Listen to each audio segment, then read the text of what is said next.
बिस्मिल्लाहिर्रहमानिर्रहीम। अस्सलामुअलैकुम dear students.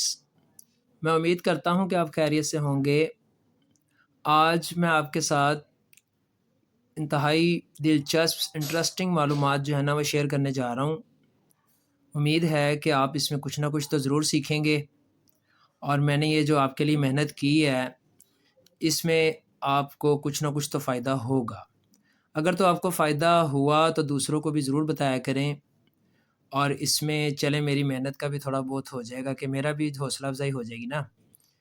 दूसरों को बताएं, शेयर करवाएं, सब्सक्राइब करवाएं, ख़ुद भी करें, व्यूज़ करवाएं। तो इससे ये है कि मैं फिर मज़ीद भी कुछ ना अच्छी चीज़ें आपके साथ शेयर करता रहूँगा। चलें फिर अब हम स्टार्ट करते हैं। आज जो है ना वो मैं आपको कॉन्ट्रैक्शंस जो है ना उसके बारे में बताने जा रहा हूँ। इंग्लिश में ना कुछ होते हैं जो है ना लफ्ज़, उनको हम ना शॉर्ट फॉर्म में, जैसे कॉन्ट्रैक्शन का मैंने मतलब लिखा हुआ है कि छोटा करने का अमल, तो हम लोग जो है ना वो शॉर्ट फॉर्म में ना कुछ चीज़ें देखते हैं, अक्सर बुक्स में भी आई होती हैं। कुछ बच्चों को ना उसका ठीक तरीके से पता नहीं चलता, तो मैंने कहा चलो इसके ऊपर भी एक वीडियो बना देता हूँ। अब पहला है कॉन्ट्रैक्शन विद प्रोनाउन। तो प्रोनाउन आपको पता है कौन से होते हैं? I, we, they, you, he, she, it. ठीक है बच्चों, प्रोनाउन तो इसके अलावा भी हैं लेकिन जो पॉपुलर हैं जिनके साथ हम काम करते हैं वो यही हैं। अच्छा जी, अब देखें फुल फॉर्म है आई एम। फुल फॉर्म क्या है? I am. लेकिन आपने देखा होगा अक्सर बुक्स में या किसी जगह पर आई के साथ ना ये ऊपर कोमा सा लगा होता है और एम लिख दिया जाता है, और जो ए है ना, गौर करें, ए को इग्नोर कर दिया जाता है। कभी कभी एक लेटर, कभी कभी एक से ज़्यादा भी ख़त्म कर दिए जाते हैं इसमें। फ़िलहाल इसमें एक ही ख़त्म हुआ, यानी कि ए ख़त्म हो गया, तो क्या पढ़ा जाएगा? आइम। आइम, ठीक है बच्चों, आइम पढ़ा जाएगा। अब ये जो ऊपर कोमा सा है इसको क्या कहते हैं? अपोस्ट्रॉफी। सुना होगा आपने, अपोस्ट्रॉफी, यानी कि ये ऊपर हल्का सा ना एक कोमा सा लगता है। वैसे मैं आपको बता दूं, इसको हम मलकियत ज़ाहिर करने के लिए भी जो है ना इस्तेमाल करते हैं, लेकिन यहाँ पर मलकियत ज़ाहिर करने के लिए नहीं है। यहाँ पर ये लफ्ज़ों को मिलाकर एक लफ्ज़ लिखा गया है। आई एम, दो लफ्ज़ थे ना, उनको मिलाकर क्या लिख दिया गया? I am. ऐसे यू आर तो योर, ही इज़ तो हिज, ही हैज़ आ जाए तब भी हिज। अब आप कहेंगे कि सर ये क्या बात हुई, ये तो दोनों बिल्कुल एक जैसे हैं, हमें कैसे पता चलेगा? तो ये बात आपने अपने जहन में रखनी है। मैं जो ही ये कॉलम पूरा करूँगा अगले पेज पे मैंने इसकी एग्जांपल दी हुई है। अच्छा, हीज़ भी हो सकता है, शीज़ भी हो सकता है बच्चों, और इट्स भी हो सकता है। फिर ये जो इट के साथ कॉमा और एस लगा होगा तो आप क्या कहेंगे इसे? अपोस्ट्रॉफी और एस, सॉरी कॉमा मैं कह रहा हूँ, अपोस्ट्रॉफी और एस लगा होगा तो आप इसको इट इज़ पढ़ेंगे। ठीक है बच्चों, ये हो गया। अब ये इज़ और हैज़ का जो मसला है ना, ये मैं आपका मसला हल कर दूंगा इंशाल्लाह, आपने इसमें परेशान नहीं होना। आई हैव को किस तरह लिखा जाता है? आईव। वी हैव भी हो सकता है, और अगर ये मैंने एग्जांपल जो है ना मज़ीद एग्जांपल के तौर पे ये कॉलम बनाया है, और अगर वी हैव के अलावा दे हैव भी हो सकता है। ठीक है, ये मैंने एक एक एग्जांपल दी है, इससे मज़ीद भी बनते हैं। आई विल आ गया, अगर ये विल जो है ना, हो सकता है आपको ठीक तरह से नज़र ना आ रहा हो, मैं इसको यहाँ से कट करके ना आगे लिख रहा हूँ, विल। अब मुझे लग रहा है कि आपको नज़र आ रहा होगा। आई विल को जो है ना आइल के तौर पे इस्तेमाल किया जाता है। विल, शील, सब के साथ ये आएगा, आवाज़ भी ऐसी ही रहेगी। देल, जैसे THEY दे, और इसके साथ ये दो एल लग गए तो देल हो जाएगा। ठीक है, और मज़े की बात यह है कि इंग्लिश में जब अंग्रेज़ यूज़ करते हैं ना ये डबल एल, तो इनसे उनकी मुराद विल ही होता है, वो शेल को इस्तेमाल ही नहीं करते। क्योंकि आपको पता है कि शेल जो है ना वो सिर्फ दो ही प्रोनाउन के साथ इस्तेमाल होता है, आई और वी के साथ। लेकिन अगर ये दो एल लग गए ना तो फिर इसको वो विल ही डिक्लेयर कर देते हैं। तो आप इसे देल, जब भी आपने इसको फुल फॉर्म में लिखना होगा तो विल आएगा। ठीक है बच्चों, अब इसके नीचे है आई हैड।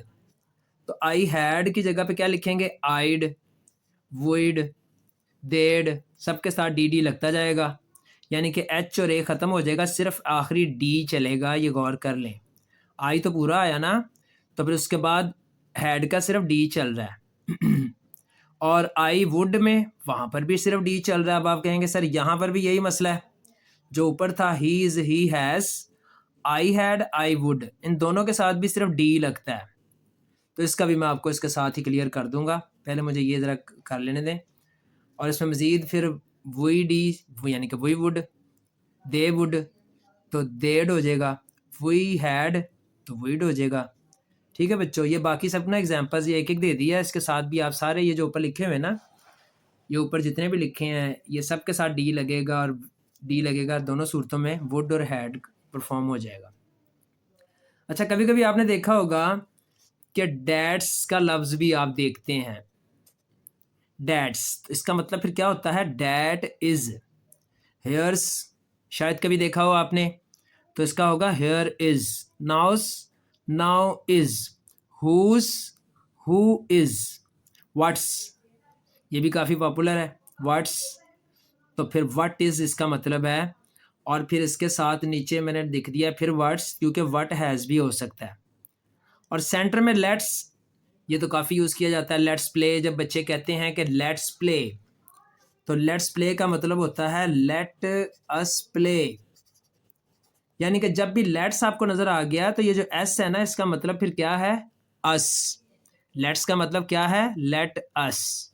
ठीक है बच्चों, अब आपका पहला जो इसमें प्रॉब्लम था वो ये था कि ये जो एस आ गया दो दफ़ा, ही इज़ और ही हैज़, हमें कैसे पता चलेगा कि ये एस इज़ को जो है ना वो इज़ की जगह पे लिखा गया है और ये वाला एस हैज़ की जगह पे। तो इसका जवाब अब आप देख लें, मुश्किल नहीं है, ये मैंने लिख दिया ही इज़ इल। अब आप गौर करें, एस के बाद बिल्कुल सिंपल फॉर्म हो अगर, या फर्स्ट फॉर्म आ जाए, तो या फिर आईएनजी फॉर्म आ जाए, तो फिर ये जो एस है ना ये इज़ होगा। जैसे अगर एक और एग्जांपल देता हूँ, ही इज़ गोइंग, तो अब आपको पता है आईएनजी फॉर्म इसके साथ लगती है, तो आप क्या कहेंगे, ही इज़ गोइंग। ठीक है बच्चों, लेकिन अगर कभी ऐसा हो जाए कि एस के बाद थर्ड फॉर्म आ गई, तो थर्ड फॉर्म आपको पता है हैज़, हैव और हैड, इन तीनों के साथ थर्ड फॉर्म लगती है, तो फिर ये एस से मुराद क्या है, हैज़, शी हैज़ गॉन। तो इसको कैसे पढ़ा है, शी इज़ गॉन, तो शी हैज़ गॉन। गॉन से हमें पता लग गया कि ये तो थर्ड फॉर्म है, और यहाँ पे ऊपर आपको जैसे पता बताया मैंने कि एस से के बाद आईएनजी आ गया, या कोई सिंपल लफ्ज़ है या कोई नाउन है, इल जैसे सिंपल है कोई, तो फिर इज़ आएगा, आईएनजी आ गया तब भी इज़ आएगा। लेकिन अगर थर्ड फॉर्म आ गई, कौन सी फॉर्म, थर्ड फॉर्म आ गई वर्ब की, तो फिर उससे पहले इसको हैज़ कहा जाएगा। लें जी, ये आपका पहला मसला तो मैंने कर दिया है हल, एस और एस का। अब ये डी और डी का मसला, आइड और आइड, अब यहाँ पर कैसे पता चले कि जी ये डी की जगह पे हैड लिखना है और ये डी की जगह पे वुड लिखना है, तो इसको भी देख लेते हैं। ले जी, वो कह रहा है आइड नेवर टॉक्ड, यहाँ पर फिर वही बात कि थर्ड फॉर्म आ गई, थर्ड फॉर्म आ गई ना, तो थर्ड फॉर्म आ जाए तो फिर उसके साथ आपको पता है हैड ही इस्तेमाल होता है। फिर ये डी की जगह पे क्या लिखेंगे आप, had, I had never talked, third form है। और अगर ये नीचे कह रहा है आइड गो, अब वो गो फर्स्ट फॉर्म है, तो वुड के बाद हमेशा फर्स्ट फॉर्म आती है, ये बात आपने ज़हन में रखनी है। वुड के बाद फर्स्ट फॉर्म, हैड के बाद थर्ड फॉर्म, ये बात अगर आपके ज़हन में रही तो फिर आपको आइट का मतलब भी पता लग गया। ऐसे ही नीचे व्हाट्स इट का मतलब फिर क्या होगा, व्हाट इज़ इट, क्वेश्चन पूछा जा रहा है ना।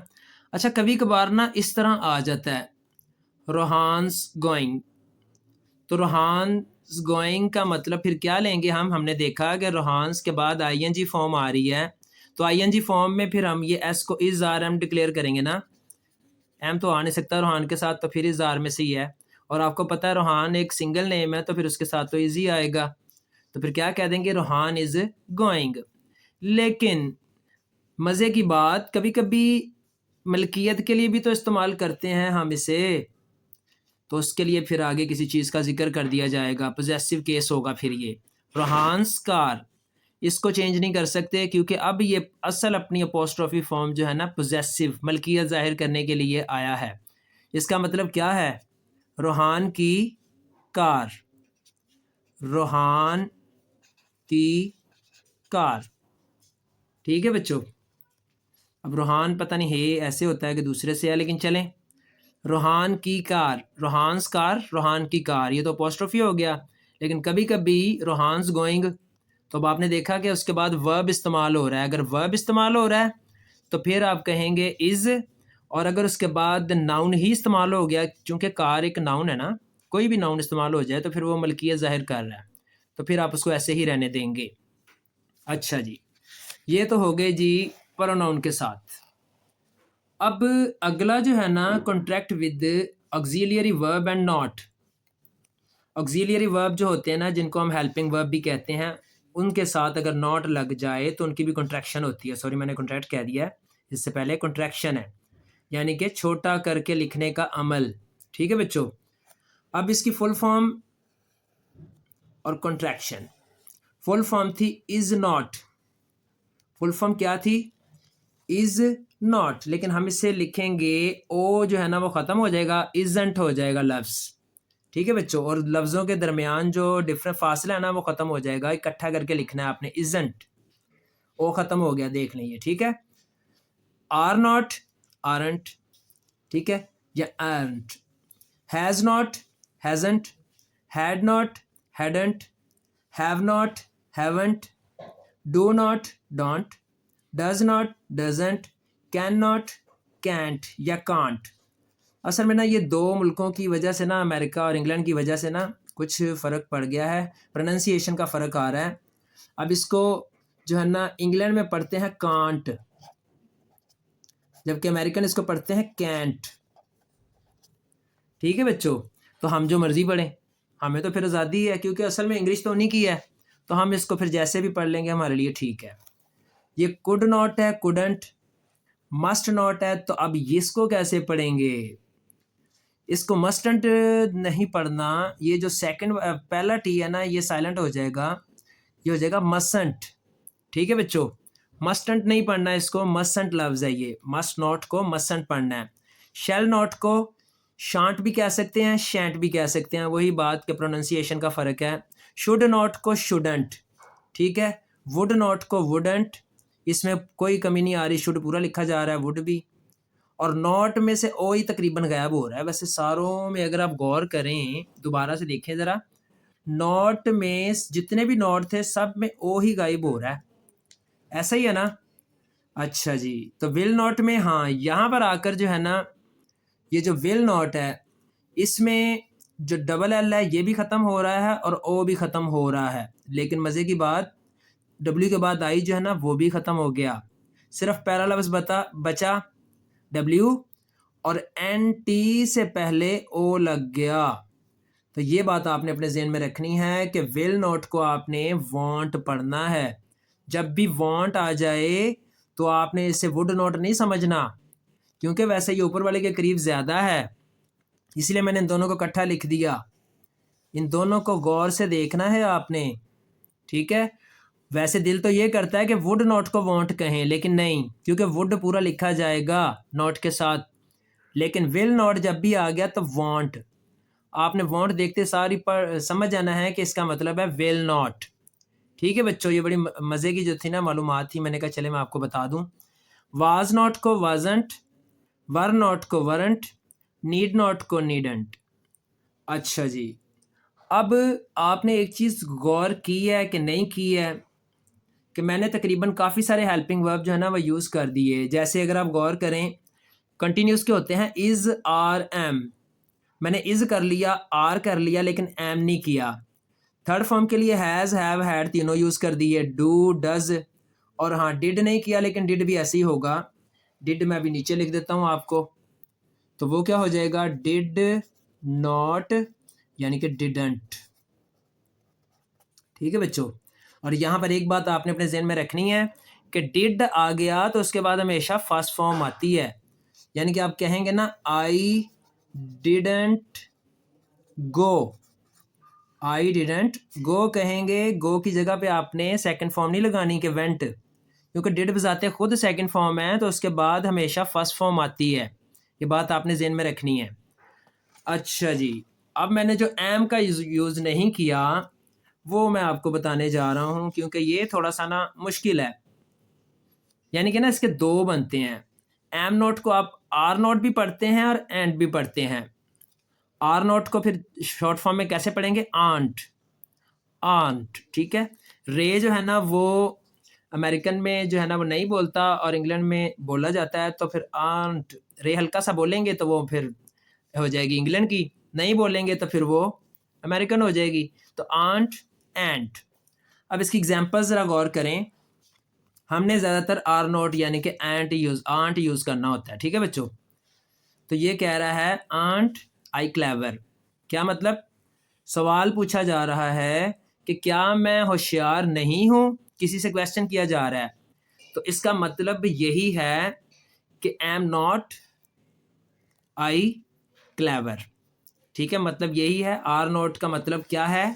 Am not. लेकिन ये एंड जो है ना ये बहुत कम यूज़ किया जाता है, क्योंकि ये बहुत ही ज़्यादा ना, अब तो वैसे जो है ना इसको कहते हैं ना कि जदीद इंग्लिश में ना इसको इस्तेमाल करना ख़त्म कर दिया है। फिर भी अगर आप किसी जगह पे इसको देख लें तो फिर ये आपने ख़ुद तो यूज़ नहीं करना। अगर आपने ख़ुद करना हुआ तो एम नॉट की जगह पे आपने ये यूज़ करना है, आर नॉट। एम नॉट की जगह पे आपने आर नॉट यूज़ करना है, ठीक है, एंट नहीं करना। उसकी वजह क्या है? उसकी वजह यह है बच्चों कि and is use for am not, is not, are not, have not, has not, इन सब के लिए एंट इस्तेमाल किया जाता है। अगर जुमले में एम नॉट था तो एंट कह देते हैं, इज़ नॉट था फिर भी एंट कह दिया जाता है, आर नॉट था फिर भी एंट कह दिया जाता है, हैव नॉट था फिर भी, हैज़ नॉट था तो फिर भी है एंट कह दिया जाता है। अब ये तो फिर बहुत ज़्यादा पढ़ा लिखा हो ना बंदा तो उससे फिर पता लग सकता है। बाकी ये है कि फिर भी इसका मैं एक एग्जांपल आपको दे रहा हूँ। जैसे कह रहा है आई एंट गॉट नो मोर सिगरेट। क्या कह रहा है? आई एंट गॉट नो मोर सिगरेट। तो अब आपने देखा कि थर्ड फॉर्म है ये। कौन सी फॉर्म है? गॉट। ओहो, थर्ड फॉर्म लिखना था मैंने, फोर्थ। थर्ड फॉर्म है ये बच्चों। तो थर्ड फॉर्म के साथ फिर आपको पता है आई के साथ है भी आएगा, ठीक है बच्चों। तो फिर एंड की जगह क्या लिख दिया? हैव नॉट, ठीक है। और अगर यहाँ पे आईएनजी फॉर्म आ जाती तो फिर एम नॉट लिख देते हम। तो इसलिए ना ये इतने सारों की जगह पे एंड लिखा जाता है, तो फिर इसका ठीक तरीके से पता कभी कभी नहीं भी चलता किसी को। तो मैं उम्मीद करता हूँ कि आपको कुछ ना कुछ तो समझ आई होगी, और अगर आपको समझ आई है तो ज़रूर लाइक कीजिएगा और इसको शेयर भी कीजिएगा। और अल्लाह ताला आपका हामी और नासिर। अस्सलामु अलैकुम।